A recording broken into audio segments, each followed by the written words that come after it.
After getting a chance to walk around this place, I was just thinking, what was sort of the one things that really brought you to Dysart to begin with? Well, it's a weird sort of story. I was stationed down at Brighton Army Camp, and I borrowed a horse one weekend to go horse riding, and we rode down through what was then State Forest. And as we passed this old derelict gate at the bottom there, I said to the lady and the horse beside me, "Who does this belong to? And any idea, what the size is or how much it costs?" And she said, "Yeah, it's 30 grand or something, and it belongs to me, and it's 5 acres."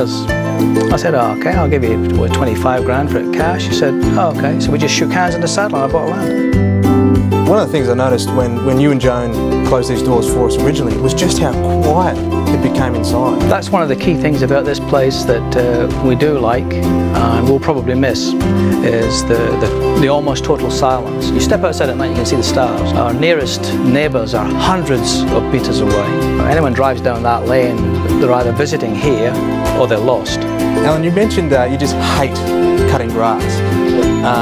Is that where the goats came into play? Because I noticed they've got a pretty nice little hidey hole up there as well. We had 2 goats to start with, and yeah, they were basically brought in as weed eaters, which was desperately unsuccessful. But we had them as pets, really, and Annie's the one that's left, and we'll try and find her a nice home somewhere. And she can take a little goat house with her. That's a demountable goat house. Oh, okay. But there's a permanent one across in the other paddock, and that'll obviously stay. Somebody could even convert that into a kid's cubby house. Okay. Clean it out and throw some plush carpet in there, you'd be right.